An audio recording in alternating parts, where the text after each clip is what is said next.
A partir de este momento, Punto de Apoyo, un programa optimista que te ayudará a valorar la capacidad de las personas y de las empresas para enfrentar los desafíos y avances de una sociedad en constante evolución.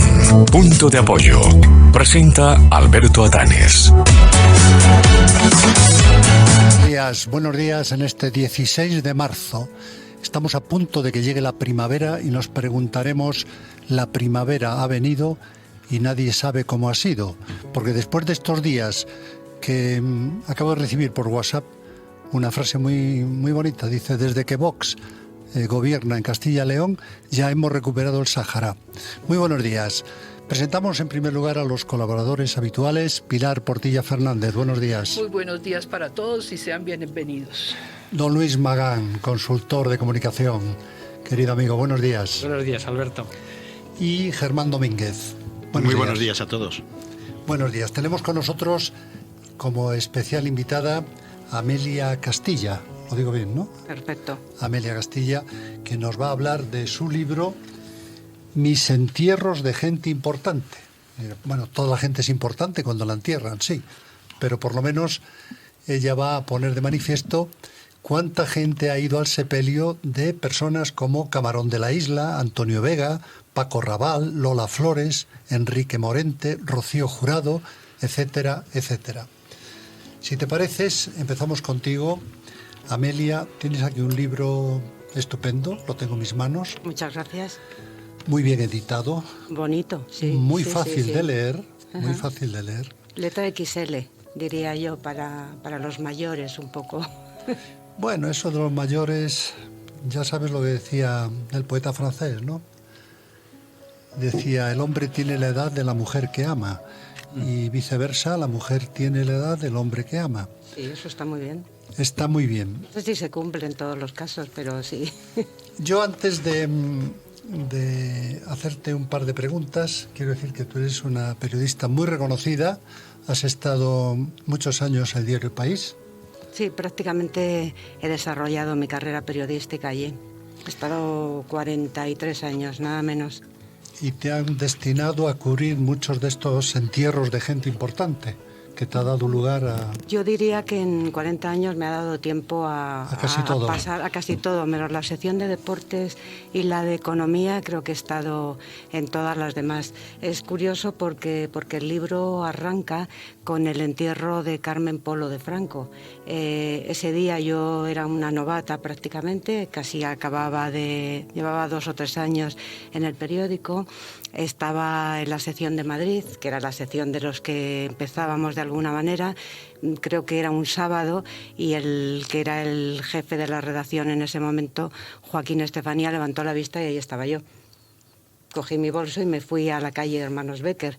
Quiere decir que parte de mi carrera ha estado muy cerca de esos entierros, pero no siempre. Es verdad que he pasado mucho tiempo, casi una década, en la sección de cultura y también en la sección de Babelia. Entonces he tenido mucha relación con todos los temas del mundo de la cultura. Por eso conocía personalmente a todos estos difuntos ya. Bueno, a Carmen Polo la había visto una vez por la calle, no la conocía. Una pregunta políticamente incorrecta. Ella murió en el piso de la calle Hermanos Becker. Sí. ¿Más o menos cuántos metros tenía ese piso? No lo sé que están intentando venderlo, creo que de ellos es todo el edificio, no solamente ese piso, y pedían muchos millones de euros por el edificio. No era pequeño, supongo. Supongo que no, pero sería más pequeño que algunos chalés por ahí, tendría menos cuartos de baño. Cuartos de baño seguro que alguno menos que los chalés. No lo sé, cuánto medía aquel piso. Yo leyendo un poco, no me ha dado tiempo a leer todo el libro, pero leyendo bastantes páginas, me he dado cuenta que no solo es un libro de necrológicas, sino que es un poco la cultura en general, definida como lo expresaba el profesor Merrill, que la cultura es el producto de la interrelación humana. Leyendo este libro citas aspectos sociológicos, políticos, culturales, que a mí me parece muy interesante. Es un libro fácil de leer y muy interesante desde el punto de vista intelectual. Sí, se trataba de de contar, de hacer unos perfiles sobre personajes a los que en su mayor parte sus seguidores no han olvidado, pero también quería contar cómo es la cocina del periodismo, cómo trabajamos. Habitualmente los lectores o los oyentes de las radios lo que ven es la cara A de las noticias, y yo quería contar cómo estamos allí, cómo hacemos, cómo nos comportamos cuando llega una noticia, si tenemos que salir corriendo, si nos tenemos que desplazar a 500 kilómetros de distancia. Eso y efectivamente a lo largo del medio siglo que ha transcurrido entre el entierro de Carmen Polo, que es el primero, y el de Enrique Morente, que es el último, la sociedad española ha cambiado mucho, y la idea era que ese libro contara también la historia del país, un poco. Del país periódico, sí, y del país España también. Y debe ser general. Bueno, antes de dar paso a mis contertulios, te voy a hacer dos preguntas muy cortitas.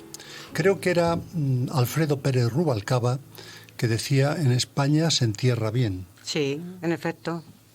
No sé si tiene que ver con nuestros entierros, ese se entierra bien que él decía. A los políticos. Esto es, claro. Este es más memorable, y efectivamente, fíjate, hay una cosa curiosa, es que mucha gente los despidió, a la mayor parte, a los 8 personajes que salen en el libro, en la calle, y había multitudes que querían darles su último adiós. Creo que a falta de referencias políticas, la gente encontró en todos estos músicos, cantantes y artistas una referencia fundamental. Ellos les alimentaban el alma, y eso hizo que salieran a la calle ese día de manera completamente espontánea a despedirlos. Haces mención en el libro de la diferencia que existe en las necrológicas del periodismo español y del periodismo británico, por ejemplo. Claro, el periodismo anglosajón es más serio. Ellos se han profesionalizado totalmente. La sección de necrológicas para ellos es una sección específica, donde hay un jefe y un señor que se ocupa de encargar necrológicas que estén muy bien redactadas y donde se recojan todos los aspectos del personaje al que se refieren. Nosotros nos dispersamos muchos más en esa despedida, recurrimos a muchas páginas y a muchos autores. Ellos escriben una necrológica, pero tiene que ser muy, muy potente. Hay una cosa que también me gusta de este tipo de periodismo, que yo creo que es un género, esa es la verdad, y es que el periodismo anglosajón no siempre es tan complaciente cuando escribe esas necrológicas. No es que al difunto lo pongan mal, pero no tiene por qué ser tan bueno. Y sin embargo nosotros, digamos que existe una ley no escrita que dice que al muerto pues hay que tratarle bien. Luis, sobre los entierros de gente importante. Gracias, Alberto. Gracias, Amelia, por compartir con nosotros, tus lectores, este delicioso libro que nos recupera tus crónicas de aquellos momentos. Antes de nada, como comentabas que habían pasado 50 años desde el primer enterramiento al último, viéndote no parece que haya pasado tanto tiempo. No, son casi, no son tantos, casi el tiempo que yo estoy en el país. Incluso sin casi.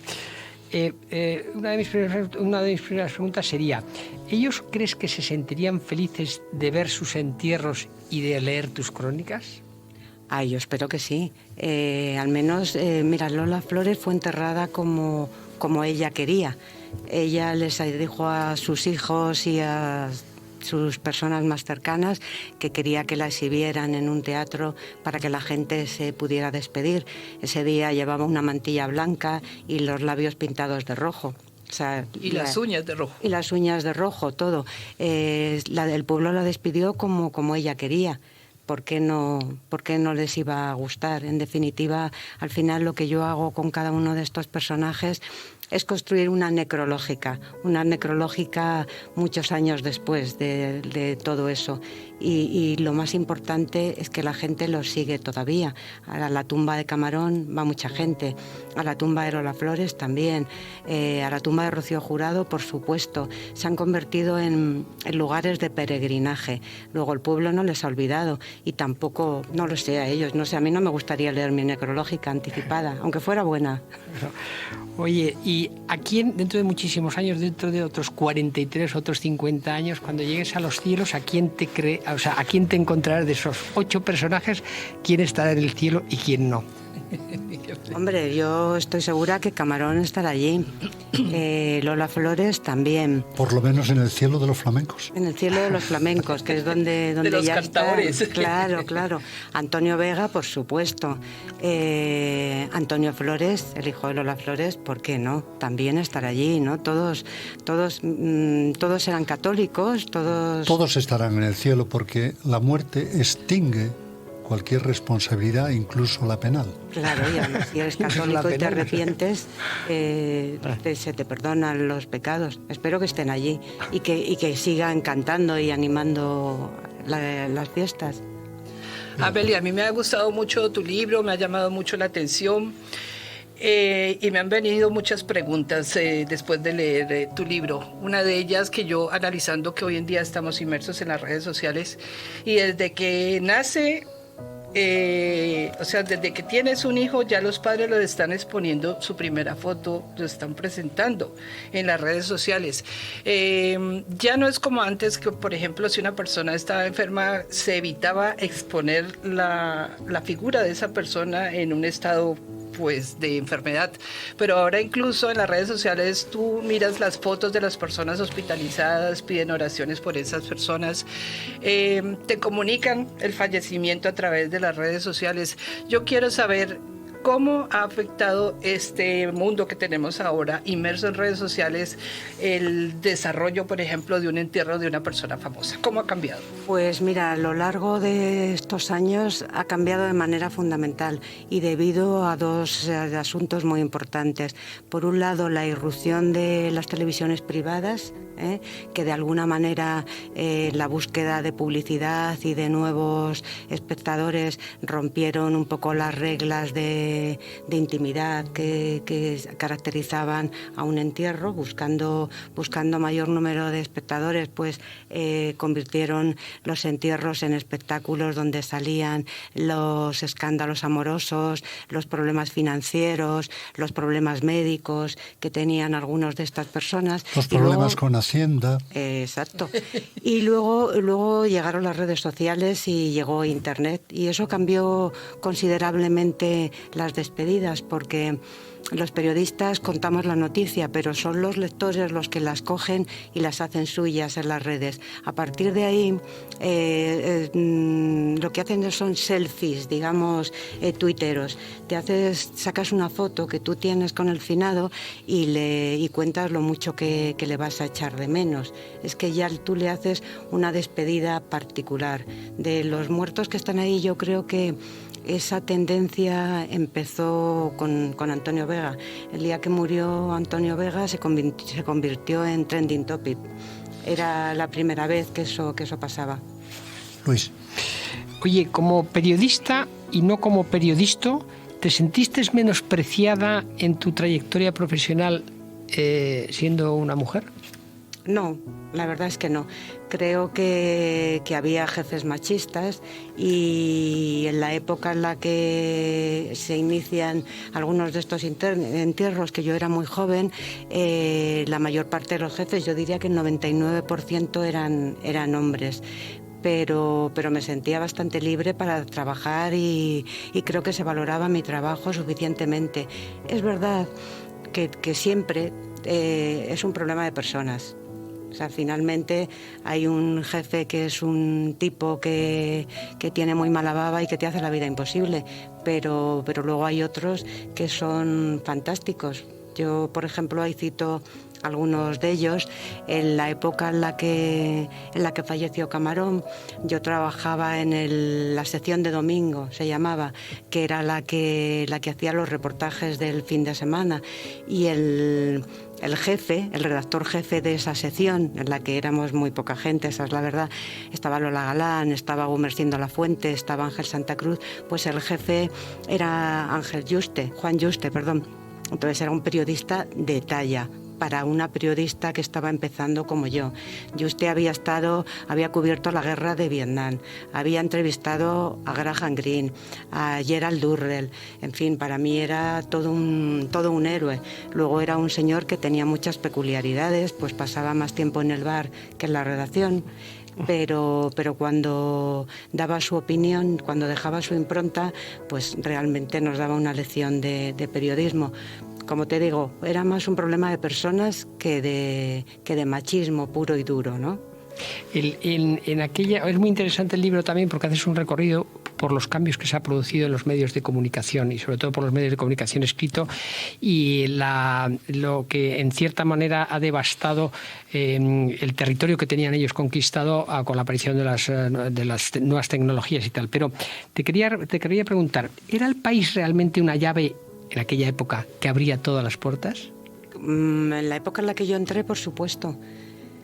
Era el periódico de referencia nacional y mundial, no había otro. Yo ya llegué tarde, pero había una época, un poquito antes, en que las ruedas de prensa no empezaban hasta que no llegaban los periodistas del país. Todo el mundo consideraba que era fundamental estar en ese medio. Ahora ya la cosa se ha diversificado y hay tantas web, hay tantos medios de informarse. Fíjate, es curioso, pero los datos de cómo llega la gente a las noticias en las webs de los periódicos, no solamente El País, sino el New York Times, por ejemplo, tienen un 12% de gente que accede a esas noticias a través de las propias webs de los periódicos y el resto lo hace a través de las redes sociales. O sea que el mundo ha cambiado radicalmente. Creo que hay periódicos y hay medios que siguen teniendo influencia y El País la sigue teniendo. Bueno, Amelia, yo tengo un pequeño análisis que yo he hecho leyendo tu libro y yo creo que las personas acuden a los entierros porque la persona que ha fallecido es familiar, es amigo, es famoso, porque les gustaban las cosas que esa persona hacía en vida, porque quiere hacer un acompañamiento a la familia. Pero voy a hacerte una pregunta que no sé si es políticamente correcta. ¿Tú crees que había algo de morbo en esas personas que asistían a ver el cadáver y que eran cientos de miles que hacían fila por horas y horas para poder verlo por última vez? Algunos sí, desde luego. El más escandaloso creo que fue el entierro de Rocío Jurado. En el de Rocío Jurado se rompieron todos los puentes y se pasaron todas las fronteras.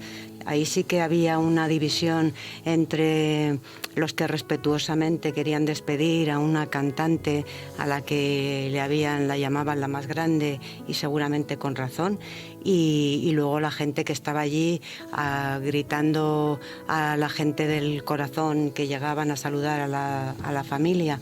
Recuerdo que cuando llegó Esperanza Aguirre es que ni se la escuchaba lo que decía. La gente gritaba cosas del tipo de legaliza el botellón o maciza. En fin, llegó la gente del programa de televisión Aquí hay tomate, que era el programa que en esa época tenía más audiencia entre las amas de casa, y bueno, entraron como si fueran héroes allí. Es más, los periodistas a los que no se nos permitía el acceso y estábamos allí a pie de calle en el Centro Cultural de la Villa, cuando entró Jorge Javier y sus acompañantes protestamos. Dijimos, hombre, si no pueden entrar los periodistas, pues no podrá entrar ningún periodista. Y no, nos dijeron muy amablemente primero y luego muy enfadados, cuando nosotros seguíamos insistiendo que queríamos entrar, que estaban allí por expreso deseo de la familia. Supongo que aquel día alguien ya estaba vendiendo algún tipo de exclusiva. Pero fíjate que entre los periodistas que estaban en la calle estaba Mariñas. Jesús Mariñas, que era un periodista acreditado en los medios del corazón, pero él estaba allí a pie de calle. Ahí ya se había producido quizá un poco una ruptura entre el mundo del corazón que había antes de que aparecieran todas las cadenas de televisión y el que llegó después, donde aparecen, por ejemplo, lo vemos muchas veces en los diferentes programas estos del corazón, las chicas o los chicos con las alcachofas en mano, que persiguen a los famosos en las estaciones del AVE o en los aeropuertos preguntándoles cosas tremebundas del tipo de ¿sabe su señora que está su amante embarazada? Y cosas así. O sea, hace falta mucho al respeto de la gente. Y en ese entierro especialmente se notó eso mucho, la grandeza de la señora a la que enterrábamos ese día quedó un poco oculta por ese exceso de escenas funerarias. Entonces había momentos que había gente que parecía más afectada que la propia familia. Increíble. Amelia, mi última pregunta. Me ha llamado mucho la atención porque tú nos cuentas tu experiencia como periodista de más de 40 años y nos dices que ya tenían, por ejemplo, preparadas las necrológicas de los famosos con anticipación. Eso me llamó mucho la atención porque entre esos famosos que tú comentas está Gabriel García Márquez. Claro, el periodismo necrológico no se improvisa. Requiere tiempo, requiere tener una buena agenda que te permita saber que un personaje importante está muy enfermo y tú puedas preparar las páginas que necesites. En el caso de García Márquez me parece que fueron 24 y nos tiramos casi 6 meses dándole forma a esa necrológica en la que se estaba media vida suya. Entonces, si no tienes fuentes o no sabes que alguien está enfermo, llega la defunción, la noticia por teletipo, como llegue, y tienes que improvisar. Creo que tiene mucho mejor resultado el poder escribirlo de manera adelantado, con los expertos, con las firmas que saben de lo que hablan. Eso, a la hora de la verdad, el lector lo agradece. Y más ahora, con la revolución tecnológica que supone Internet. O sea, es que se produce la muerte y 3 minutos más tarde tienes que tener ya una necrológica lista. Entonces, mucha gente, en lugar de recurrir a los expertos, recurre a Wikipedia, con lo cual la despedida final de ese personaje no es tal como él mereciera, ¿no? Como él merece. Va todo tan rápido que a veces uno se muere antes de morirse. Germán. Yo pocas cosas. Referente a una de las preguntas que ha hecho Pilar, me gustaría un poco el matiz en cuanto a todos estos personajes. Es decir, si todo el mundo tiene, digamos, un tránsito final desde el punto de vista informativo similar, correspondiente más o menos al impacto social que haya tenido, o ese impacto social lo creáis o alguien lo crea. Bueno, los medios colaboramos siempre a aupar, a embellecer las tumbas, qué duda cabe, pero fíjate, yo creo que el entierro de Camarón, en el que miles de personas despedían al que consideraban un dios, para ellos el cante, para el mundo de los gitanos, y él ese día los despedían a un dios, el cante lo es todo. Define su cultura, define su historia, define su vida. Esa gente, podía haber algún personaje que estuviera allí de vacaciones en San Fernando y que aprovechara para sacar la cámara y hacer unas fotos y ver a los famosos, porque ese día ahí estaba todo el mundo del flamenco. Pero yo creo que aquella gente lo despedía de verdad. Y yo tengo una imagen grabada de uno de esos entierros que no se me ha olvidado. En el entierro de Lola Flores, ese día Madrid se quedó sin flores. Cuando el féretro iba en el coche fúnebre camino del cementerio de la Almudena, las señoras le tiraban flores. Tres generaciones de mujeres estaban en la calle despidiéndolas. Aquello era perfectamente real. Los periodistas lo pudimos contar mejor o peor, pero creo que sí que la gente les hizo ese altar final, ¿no? Era el pueblo quien los despedía, pese a que los periodistas pues podemos adornar un poco las cosas siempre, claro. Sí, yo a lo que me refería, sí, está bien, me ha respondido bien, pero yo iba un poquito más hacia, imaginemos, bueno, que Dios no lo quiera, pero bueno, es muy mayor, Vargas Llosa o Camarón de la Isla. Yo, personalmente, si tuviera que darle un énfasis y tal, se lo daría a Vargas Llosa seguramente, o a cualquier otro personaje de esa naturaleza, o puede ser a García Márquez, que habéis citado. Y bueno, Camarón de la Isla no le quito su besa, me encanta cómo canta y tal, pero claro, su nivel, a mi modo de ver, en el mundo de la cultura, es infinitamente inferior. Bueno, yo no diría que es inferior. Si me permites una acotación, porque tú has nacido en Salamanca y no en la isla. Yo no diría que es inferior. O sea, dentro del mundo del flamenco, Camarón es un personaje indiscutible y de hecho todavía no han encontrado un sucesor. Desde el punto de vista, serían dos personajes muy diferentes, porque Vargas Llosa es un poco como Gabriel García Márquez. Nosotros, los medios, le dedicaríamos 20, 30 páginas ese día, porque eso está más cerca de lo que son las secciones de cultura, digamos. Estás valorando la calidad literaria, los libros que ha escrito y todo lo que tú quieras. Pero en este caso sí que había en la calle miles de personas y no sé si cuando desaparece un gran escritor, hemos visto hace no mucho la muerte de Almudena Grandes, había mucha gente despidiéndola, pero no había miles de personas, había gente con un libro y la han despedido con muchos obituarios muy halagüeños en la mayor parte de los medios, pero no había miles y miles de personas en la calle y sin embargo Camarón sí que lo despidió en la calle a la gente. Creo que es distinto el valor literario o cultural que nosotros le ofrecemos a un gran escritor que el que la gente le concede a un... Es que estos eran músicos populares. A ver, ellos habían nacido en la pobreza, vale para todos, vale para Camarón, para Rocío y para Lola Flores, habían nacido Morente en la pobreza más absoluta. Era gente con un don y con una inteligencia natural que les permitió alcanzar el éxito después de muchas penurias. Y creo que eso el pueblo se lo agradeció y los periodistas también y insisto, son distintas maneras de tratarlos, pero Camarón tiene su valía como cantaor y está en la historia y los escritores tienen su valía como tal y también están en la historia. Pilar, para finalizar. Sí, Amelia, yo quiero darte un saludo que te envían desde Colombia, desde la ciudad blanca de Colombia que se llama Popayán. Están escuchándote María Teresa, Herbert, Cristina y Lina.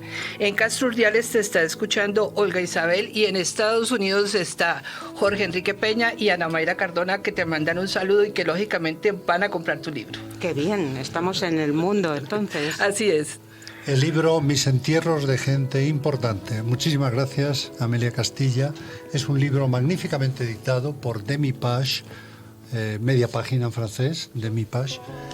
Yo lo recomiendo, sinceramente. Se lee muy fácil y nos retrotrae a esos momentos que no están tan lejos.